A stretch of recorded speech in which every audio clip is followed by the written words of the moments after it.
Ma femme et son amant avocat m'ont volé 6,2 millions d'euros puis j'ai découvert le compte de mon grand-père de 1960 qui a tout changé. Mon nom est Raymond Hulbrook et j'ai 45 ans. Il y a 3 mois, ma fortune s'élevait à près de 6,5 millions d'euros. Je possédais une entreprise florissante de fourniture de plomberie, je vivais dans une maison coloniale de 6 chambres et j'avais 2 enfants à l'université. Aujourd'hui, je vais vous raconter comment le fait de tout perdre m'a conduit à découvrir quelque chose qui a changé toute ma vie. Lorsque mon ex-femme Véronica et son petit ami avocat m'ont dépouillé de tout et m'ont ri au nez, j'ai cru que je n'avais plus de raison de vivre.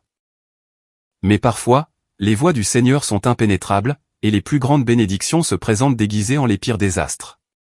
Ris, tu es pathétique, avait dit Véronica, debout dans le couloir du tribunal, le bras de Denny Caulfield autour de sa taille. 20 ans de mariage, et tu n'as jamais rien vu venir. Quel homme d'affaires tu fais? Denny a affiché un sourire en coin en ajustant son costume italien. Rien de personnel, Raymond. Enfin, si, je suppose que c'est devenu personnel maintenant. Ils ont ri tous les deux, le son de leur rire résonnant sur les murs de marbre comme un couteau qui se tordait dans mes entrailles. Je suis resté là, dans mon seul costume restant, à les regarder repartir avec tout ce que j'avais bâti. L'entreprise que j'avais créée à partir de rien. La maison où mes enfants avaient fait leur premier pas. Le compte épargne qui contenait 6,2 millions d'euros. Même la garde de Mason et Sophia, mes jumeaux de 19 ans. Poursuis-moi en justice, a crié Véronica par-dessus son épaule. Oh, attends. Tu n'as plus les moyens de te payer un avocat. Je suis intouchable maintenant, Ray. Denny s'en était assuré.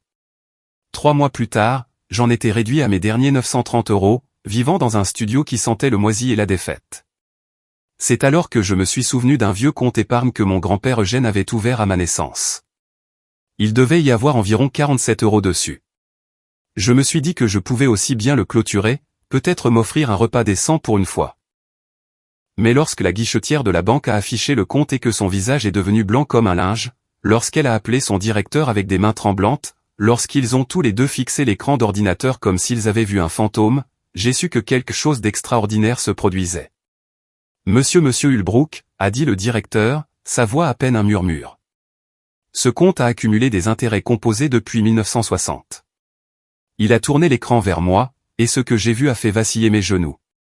La femme qui pensait m'avoir détruit. L'avocat qui pensait avoir gagné. Ils n'avaient aucune idée de ce qui les attendait. Parce que mon grand-père, un simple ouvrier d'usine qui n'avait jamais gagné plus de 14 000 euros par an, venait de tendre la main d'outre-tombe pour sauver son petit-fils de la manière la plus spectaculaire qui soit. Voici cette histoire. Et croyez-moi, vous voudrez entendre chaque mot de ce qui s'est passé ensuite. J'ai besoin que vous compreniez qui j'étais avant que tout ne s'effondre, car c'est la seule façon pour vous de saisir à quel point je suis tombé bas et à quel point j'étais aveugle à ce qui se passait juste sous mon nez. L'entreprise, Hulbrook Fourniture de Plomberie, a débuté dans un garage loué dans le Queens en 2004. J'avais 25 ans, un diplôme de commerce, une femme enceinte, et exactement 11 000 euros que mon père Harold m'avait laissé à sa mort. Chaque matin à 4h30, j'embrassais le ventre arrondi de Véronica et je me rendais à ce garage où je triais l'inventaire jusqu'à l'arrivée de mes premiers clients. Les entrepreneurs savaient qu'ils pouvaient compter sur moi pour avoir ce dont ils avaient besoin, quand ils en avaient besoin, à un prix juste. Tu vas t'épuiser au travail, disait Véronica durant ces premières années, en me massant les épaules alors que j'étais penché sur les comptes à la table de la cuisine. Les bébés ont besoin d'un père, pas seulement d'un pourvoyeur. Les bébés, c'était Mason et Sophia, des jumeaux nés pendant une tempête de neige en novembre. Je me souviens les avoir tenus dans mes bras pour la première fois, ces minuscules humains parfaits, et leur avoir promis que je leur donnerais tout ce que je n'avais jamais eu. Mon enfance n'avait pas été pauvre à proprement parler, mais nous avions toujours vécu au jour le jour. Mon grand-père, Eugène, avait travaillé à l'usine Chrysler pendant 40 ans. Mon père avait été superviseur de maintenance dans un hôpital. Du bon travail, honnête, mais jamais tout à fait assez pour cesser de s'inquiéter pour l'argent. Au moment où les jumeaux ont eu 10 ans, j'avais déménagé l'entreprise dans un entrepôt de 1400 mètres carrés. Nous avions 32 employés, dont mon frère Tommy, qui gérait la flotte de livraison, et mon cousin Frank, qui s'occupait des comptes professionnels. Le jeudi matin, je rencontrais Walter Drummond, mon comptable, au Murphy's dîner sur Forum Road.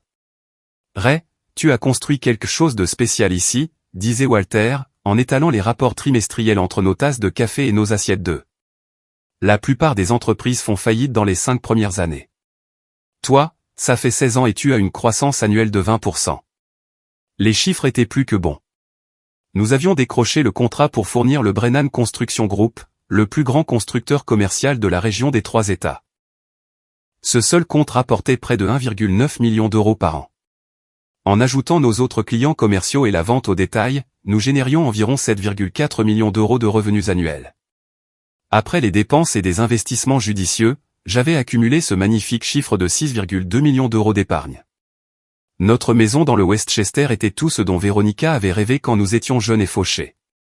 6 chambres, 4 salles de bain, une piscine et une cuisine qu'elle avait fait redessiner 3 fois. Elle avait quitté son emploi d'hygiéniste dentaire après l'entrée de Mason et Sophia à l'école, se consacrant à ce qu'elle appelait la gestion de notre présence sociale. Le country club, ce n'est pas que pour le golf, Ray, expliquait-elle lorsque je remettais en question les frais d'adhésion. C'est là que les affaires se concluent, où les bonnes connexions se font. Elle avait probablement raison. Plusieurs contrats étaient venus de gars que j'avais rencontrés lors d'événements du club, bien que j'aie à peine eu le temps d'y assister moi-même. Véronica allait au déjeuner des dames, aux galas de charité, aux dégustations de vin. Elle rentrait à la maison en parlant de tel ou tel membre, de leur résidence secondaire, de leur voyage en Europe. Le nom de Denny Caulfield a commencé à apparaître dans ses récits environ 2 ans avant que tout n'explose. Son cabinet s'occupe de tous les divorces de personnes fortunées, a-t-elle mentionné nonchalamment un soir. Il est devenu associé à 35 ans. Tu imagines? Je ne pouvais pas imaginer, car j'étais trop occupé à travailler pour de vrai. Ma journée type commençait à 5 heures du matin et se terminait à 20 heures. Le samedi, je faisais de la paperasse. Le dimanche était censé être une journée familiale, mais le plus souvent, on m'appelait pour une urgence, une canalisation rompue sur un chantier, une livraison retardée qui devait être triée. Toujours quelque chose. Mason était au Boston College pour étudier le commerce, suivant mes traces. Sophia était à l'université de New York pour le marketing. Les frais de scolarité combinés nous coûtaient environ 130 000 euros par an, mais je les payais avec joie. C'étaient de bons enfants, intelligents. Ils m'envoyaient des textos de temps en temps, principalement pour des besoins d'argent, parfois juste pour dire bonjour. Véronica s'occupait de la plupart des choses parentales, des appels concernant les notes, les relations et les projets du week-end. Papa travaille tout le temps. J'ai un jour entendu Sophia dire à son ami au haut-parleur, « Maman dit qu'il aime cet entrepôt plus que nous. » Ça m'a blessé, mais je me disais que je construisais quelque chose pour eux. Chaque journée de 16 heures, chaque récital ou match manqué, chaque vacances en famille que je reportais, tout cela était un investissement dans leur avenir. L'entreprise leur appartiendrait un jour. L'argent garantirait qu'ils n'auraient jamais à lutter comme moi. Mon père était mort depuis 5 ans à l'époque, mais parfois j'entendais encore sa voix, « Personne, sur son lit de mort, ne regrette de ne pas avoir passé plus de temps au travail, fiston. » Mais j'avais repoussé cette voix, ainsi que la distance grandissante dans les yeux de Véronica, et la façon dont elle avait commencé à rentrer plus tard, à boire plus de vin et à traiter notre chambre comme une chambre d'hôtel où elle ne faisait que passer. Je pensais que nous construisions un empire ensemble. Je n'avais pas réalisé qu'elle en planifiait la démolition. Mardi 14 mars. La date est gravée dans ma mémoire comme une marque au fer rouge. J'avais quitté l'entrepôt plus tôt pour une fois, vers 15 heures, car c'était notre 22e anniversaire de mariage. J'avais 2 douzaines d'euros sur le siège passager et une réservation chez La Sirène, le restaurant français où nous nous étions fiancés toutes ces années auparavant. La première chose que j'ai remarquée, c'est la BMW noire de Denny Caulfield dans mon allée. Je connaissais cette voiture parce que Véronica me l'avait montrée au country club 2 mois plus tôt, s'extasiant sur l'intérieur en cuir personnalisé et le prix. La deuxième chose que j'ai remarquée, c'est que les rideaux de la chambre étaient tirés, ce qui était étrange en plein milieu de la journée. Je suis resté dans mon propre hall d'entrée pendant 1 minute entière, les roses à la main, écoutant les bruits venant de l'étage. Ma chambre, mon lit. C'est le rire qui m'a fait bouger. Pas un rire coupable ou nerveux, mais un rire confortable, familier, comme s'il faisait cela depuis si longtemps que c'était devenu une routine. Je ne les ai pas confrontés. Au lieu de cela, je suis resté assis dans mon camion pendant 3 heures, regardant Denny quitter ma maison à 18h30, embrassant ma femme en guise d'au revoir sur le pas de ma porte comme si l'endroit lui appartenait. Véronica lui a fait un signe de la main depuis l'entrée, vêtue du peignoir en soie que je lui avais acheté pour Noël. Quand je suis finalement rentré à 20h, elle était fraîchement douchée, préparait le dîner en fredonnant. « Tu es en retard », a-t-elle dit sans lever les yeux de la cuisinière. « Anniversaire ou pas, tu aurais pu appeler. » Les papiers du divorce m'ont été signifiés le lendemain matin à 9h15 précise. J'étais en pleine réunion du personnel lorsque l'huissier est entré dans notre salle de conférence. 32 employés ont regardé tandis qu'on me remettait les documents qui allaient détruire tout ce que j'avais bâti. Raymond Hulbrook, a demandé l'huissier. Oui. Vous êtes officiellement assigné. Tommy, mon frère, s'est levé comme s'il était prêt à jeter le type dehors, mais je lui ai fait signe de se calmer. Mes mains étaient étonnamment stables en ouvrant l'enveloppe. Véronica ne demandait pas seulement le divorce. Elle invoquait l'abandon de domicile, la violence psychologique, la manipulation financière, la dissimulation d'actifs et l'infidélité. Chaque accusation était un mensonge. Mais cela n'avait pas d'importance. Denis avait concocté un chef-d'œuvre de destruction juridique. La première réunion avec les avocats a eu lieu dans le bureau de Denis, une démonstration de force pour me montrer qui était en contrôle. Véronica était assise à côté de lui dans un nouveau tailleur de créateur, des boucles d'oreilles en diamant que je n'avais jamais vues auparavant scintillant à la lumière. Elle ne me regardait pas directement. Ma cliente souffre en silence depuis des années, a commencé Denis, sa main posée sur le bras de Véronica. Votre addiction au travail, votre absence émotionnelle, votre priorisation de l'argent sur la famille. Nous avons des documents remontant à 5 ans. Quels documents, a demandé Paul Redfield, mon avocat. Denis a produit une boîte de dossiers. Des journaux intimes que Véronica aurait tenus détaillant ma négligence, des photos de moi au travail pendant des événements familiaux, des relevés bancaires qu'elle prétendait montrer des transferts suspects, et même des déclarations sous serment de membres du country club disant qu'ils avaient été témoins de mon comportement contrôlant et de mon agression verbale. C'est de la fiction, ai-je dit, la voix brisée. Véronica, dis-leur que ce sont des mensonges. Elle m'a enfin regardé, et ses yeux étaient froids comme l'hiver. Le seul mensonge, c'était de prétendre que notre mariage signifiait quelque chose pour toi, Ray. Denis m'a aidé à voir la vérité. L'expert comptable qu'ils ont fait venir était le cousin de Denis, bien que nous ne l'ayons découvert que plus tard. Il a témoigné que j'avais caché des actifs, déplacé de l'argent à l'étranger, sous-évalué l'entreprise. Chaque démenti me coûtait plus cher en frais de justice. Chaque document que je devais produire prenait du temps et de l'argent. Paul était dépassé, surclassé, et je pense un peu effrayé par la réputation de Denis. Ray, il demande la garde exclusive des jumeaux, m'a dit Paul pendant une pause. Même s'ils ont 19 ans, cela affecte les calculs de la pension. Ce sont des adultes. Comment peut-elle obtenir la garde d'adultes? Des adultes légaux qui sont encore à charge à l'université. Denis connaît toutes les failles. Il est aussi partenaire de golf du juge Brennan. Le juge Martin Brennan. J'avais en fait voté pour lui, croyant à ses promesses de campagne sur l'équité et les valeurs familiales. Mais dans cette salle d'audience, en le voyant hocher la tête à chaque mot de Denis tout en rejetant les objections de Paul, j'ai réalisé que la justice n'était qu'une autre transaction commerciale. Véronica a pleuré sur commande en décrivant mes abus, comment je l'avais isolée de ses amis, contrôlé les finances, lui avait fait sentir qu'elle ne valait rien. La femme qui avait dépensé 37 000 € pour rénover notre cuisine prétendait que je l'avais maintenue prisonnière dans un mariage sans amour. Mason et Sophia ont soumis des lettres disant que j'avais été absent de leur vie, choisissant toujours le travail plutôt que la famille. Ces lettres étaient comme des couteaux entre mes côtes. L'audience finale a duré 6 heures. Denis m'a dépeint comme un monstre qui avait caché des millions tout en terrorisant émotionnellement sa famille. La décision du juge Brennan a été rapide et brutale. Véronica a obtenu la maison, l'entreprise, toutes les économies et la garde exclusive avec une pension maximale calculée sur mon revenu précédent. Il ne me restait rien, sauf les vêtements que je portais et une Honda Civic de 20 ans que j'avais gardée pour des raisons sentimentales. C'est ça, la justice, a annoncé Denis assez fort pour que tout le monde entende en quittant le tribunal. Puis, plus bas, juste pour moi, elle a un goût incroyable, au fait. Le studio sur Belmont Avenue coûtait 800 € par mois et offrait une vue sur un mur de briques et l'odeur constante de curry du restaurant indien en dessous. Après 3 mois à y vivre, j'avais mémorisé chaque tache d'humidité au plafond, chaque fissure dans le plâtre, chaque heure où le bébé du voisin du dessus pleurait. Mon régime se composait de nouilles instantanées, de sandwichs au beurre de cacahuètes et de tout ce qui était en solde au magasin à $1. Le pire n'était pas la pauvreté. C'était l'invisibilité. D'anciens employés traversaient la rue quand ils me voyaient arriver.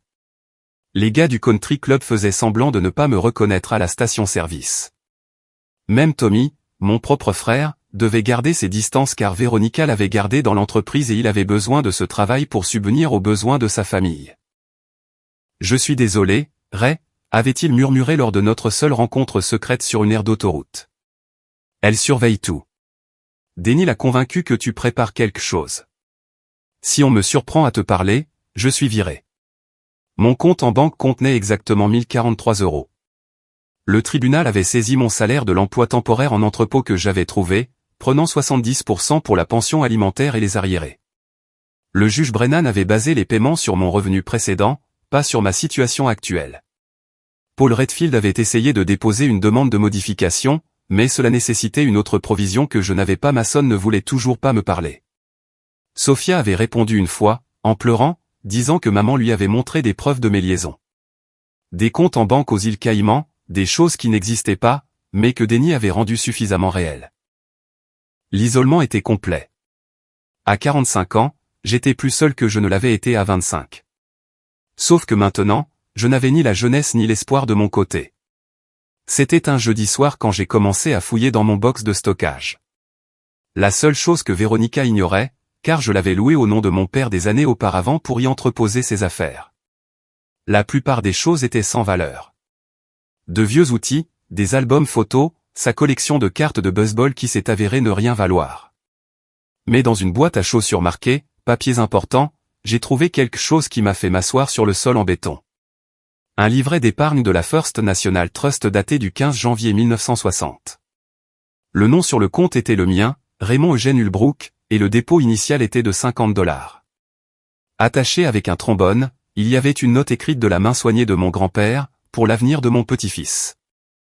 Ne pas toucher sauf en cas de besoin extrême. Eugène Ulbrook. Je me suis souvenu vaguement de l'histoire. Papy Eugène avait ouvert ce compte à ma naissance, son premier petit enfant. $50, c'était un salaire d'une semaine pour lui à l'époque. Mon père l'avait mentionné une ou deux fois au fil des ans, mais nous avions tous supposé que le compte avait été fermé lors de l'une des nombreuses fusions bancaires depuis 1960.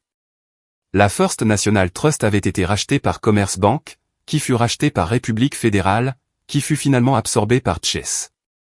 Le livret était probablement sans valeur, une relique d'une autre époque.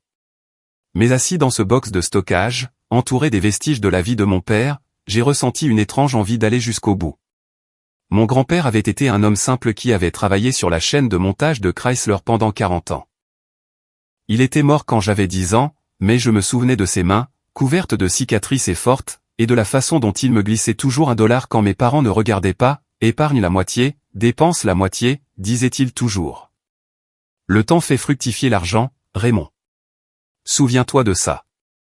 Le lendemain matin, j'ai mis ma dernière chemise correcte, celle que je gardais pour les entretiens d'embauche, et je me suis rendu à l'agence Chase qui était autrefois la First National Trust. Le bâtiment avait été rénové plusieurs fois, tout en verre et en acier maintenant, rien à voir avec la banque en briques que mon grand-père aurait connue. La guichetière était une jeune femme nommée Patricia, vive et professionnelle. « Comment puis-je vous aider aujourd'hui, monsieur ? » « J'ai un vieux compte, ai-je dit, en faisant glisser le livret jauni sur le comptoir en marbre.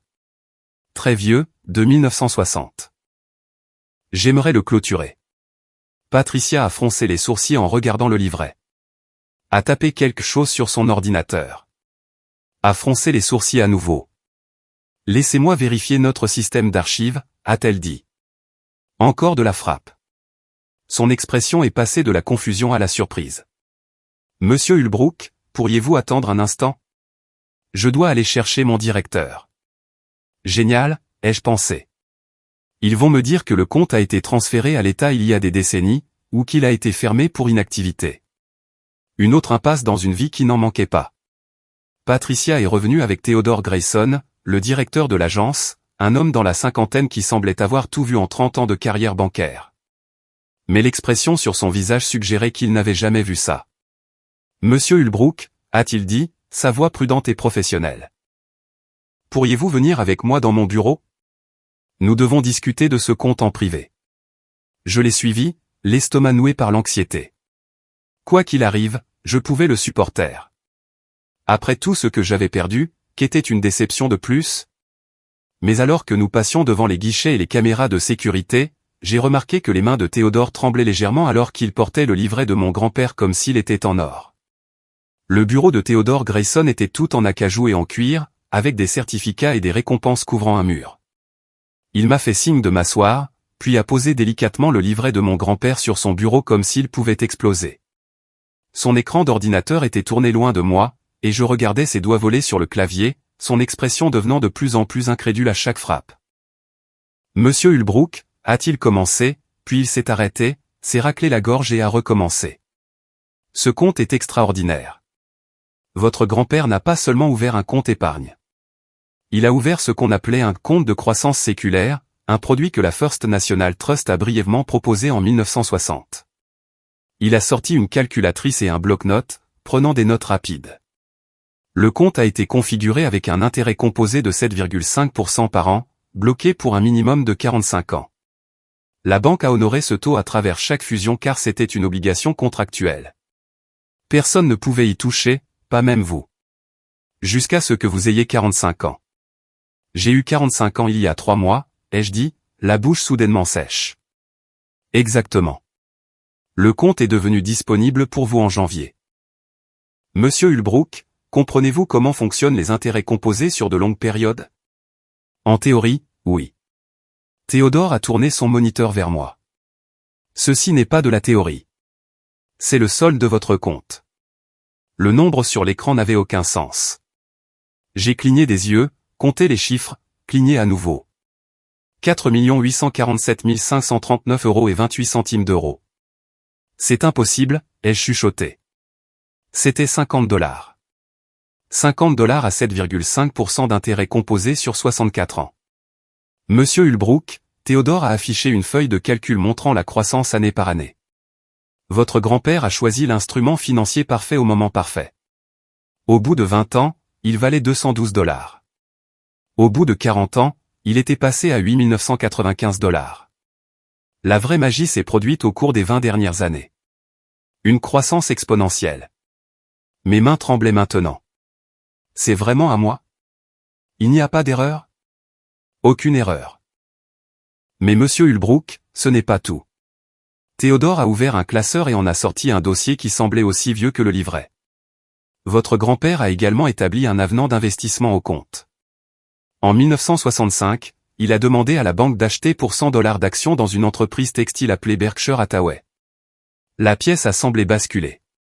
Berkshire Hathaway, la société de Warren Buffett, la même. En 1965, ces actions coûtaient environ $19 chacune. Votre grand-père en a acheté 5. Aujourd'hui, après de multiples fractionnements d'actions et 60 ans de croissance, ces actions valent environ 7,6 millions d'euros. Je ne pouvais plus parler, plus respirer. Théodore m'a versé un verre d'eau d'une carafe en cristal, et je l'ai bu sans rien sentir. Votre grand-père a laissé des instructions détaillées, a poursuivi Théodore, en sortant une enveloppe jaunie avec mon nom dessus. Celle-ci devait vous être remise lorsque vous accéderiez au compte. Avec des doigts tremblants, j'ai ouvert l'enveloppe. À l'intérieur, de l'écriture soignée de mon grand-père, cher Raymond, si tu lis ceci, c'est que tu as atteint l'âge de la sagesse et que tu te trouves dans le besoin. Je ne savais rien de ton avenir en écrivant ceci, seulement que la vie a ses tempêtes et que chaque homme a besoin d'un port. Ton père, Harold, est un homme bon, mais il voit petit. Toi, je crois, tu verras plus grand.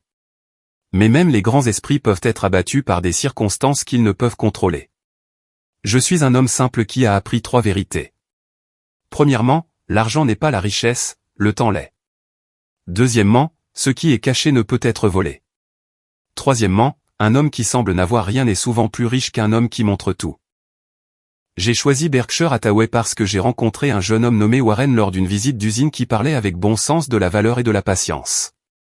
Peut-être que cela ne mènera à rien. Peut-être que cela mènera à tout. Utilise ce don avec sagesse. Ne fais entièrement confiance à personne, pas même à ceux qui partagent ton lit. Le monde est plein de gens comme Denny Caulfield et Veronica, bien qu'ils portaient d'autres noms à mon époque. Ton grand-père, Eugène Hulbrook. PS, ne leur montre jamais tout ton jeu, Raymond. Jamais. J'ai levé les yeux vers Théodore, la vue brouillée. Il savait. D'une manière ou d'une autre, il savait. Il y a une dernière chose, a dit doucement Théodore. Les instructions du compte spécifient que toute tentative d'y accéder avant votre 45e anniversaire annulerait tous les intérêts et les gains d'investissement. Si votre ex-femme avait été au courant de cela pendant la procédure de divorce et avait essayé de le réclamer, elle aurait entièrement détruit sa valeur. L'ironie m'a frappé comme un coup de poing. Véronica et Denis avaient été si minutieux, si convaincus d'avoir tout trouvé.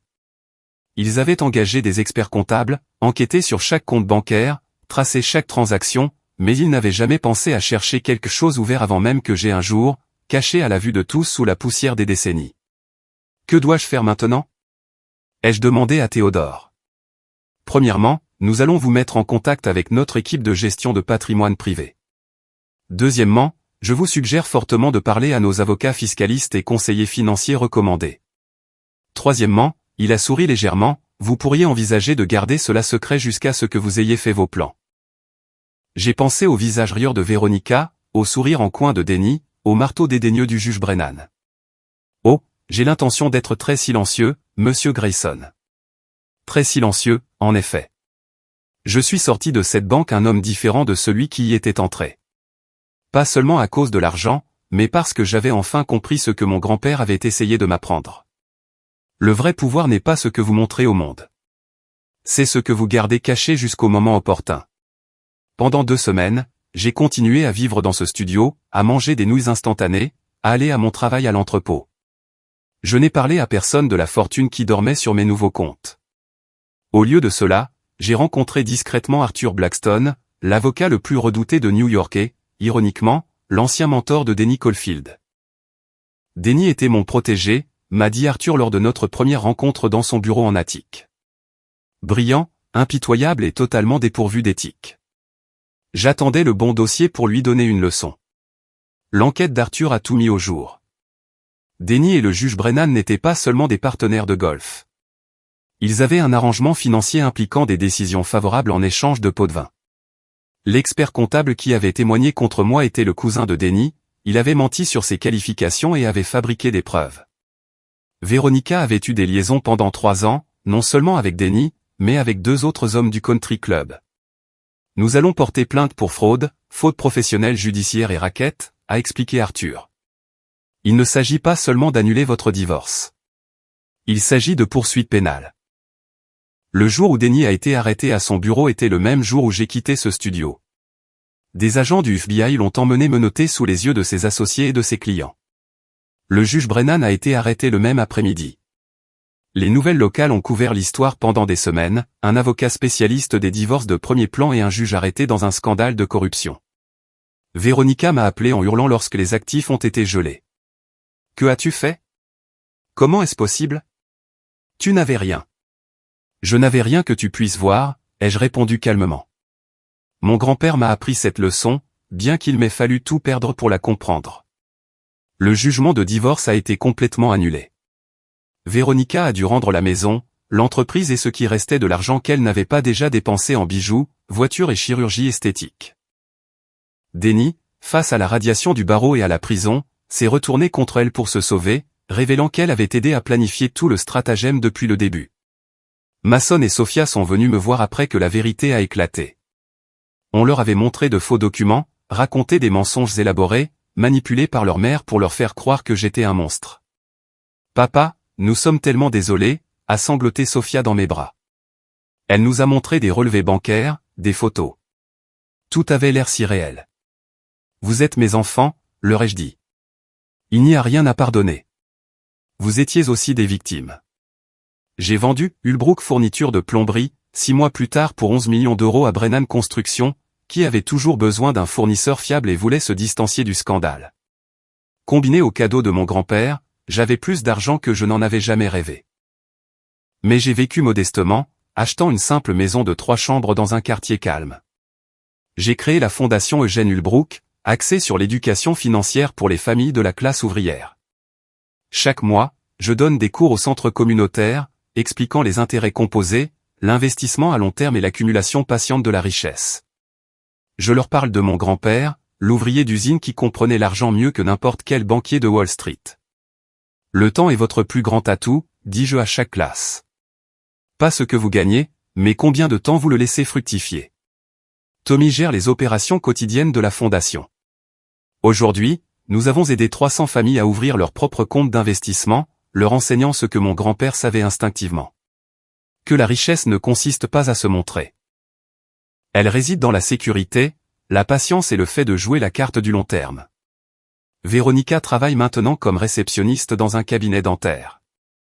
Le même type de travail qu'elle avait quand nous nous sommes rencontrés. Elle vit avec sa sœur et conduit une Toyota de 10 ans. Denny a été radié du barreau et condamné à 3 ans de prison fédérale. Le juge Brennan a écopé de 5 ans et a perdu sa pension. Parfois, la justice gagne. Il faut juste de la patience. Mais voici ce que j'ai vraiment appris de tout cela. Mon grand-père, Eugène, qui n'a jamais gagné plus de 14 000 € par an, qui a occupé le même poste sur la chaîne de montage pendant 4 décennies, qui a porté le même costume à l'église pendant 20 ans. Il a compris quelque chose de fondamental sur la vie. La course n'est pas toujours au plus rapide, ni la bataille au plus fort. Parfois, elle revient aux patients, aux prudents, à ceux qui comprennent que le vrai pouvoir ne réside pas dans ce que vous affichez, mais dans ce que vous gardez caché. Je garde sa photo sur mon bureau maintenant, juste à côté de ce vieux livret d'épargne. Quand de jeunes entrepreneurs viennent à la fondation en se vantant de leur victoire rapide et de leurs affaires tape à accent grave-l'œil, je montre cette photo. Cet homme a transformé 50 $ en près de 12 millions d'euros, leur dis-je. Pas par des ruses, des combines ou en écrasant les autres, mais par la patience, la sagesse et la compréhension que le temps, utilisé à bon escient, est la force la plus puissante de l'univers. Chaque soir avant de me coucher, je relis sa note. Ne leur montre jamais tout ton jeu, Raymond. Jamais. Il avait raison. La meilleure main est celle que personne ne sait que vous détenez jusqu'au moment où vous la battez sur la table et que vous raflez tout. Si vous avez aimé cette histoire, merci d'aimer la vidéo et de la partager avec quelqu'un qui a besoin d'entendre que la patience et la sagesse peuvent surmonter n'importe quelle trahison. Laissez un commentaire ci-dessous sur une fois où la patience a porté ses fruits dans votre vie. Et n'oubliez pas de vous abonner à la chaîne pour plus d'histoires de triomphe sur l'adversité. Souvenez-vous, parfois les plus grandes bénédictions se présentent déguisées en les pires désastres. Il faut juste être assez patient pour les voir s'épanouir.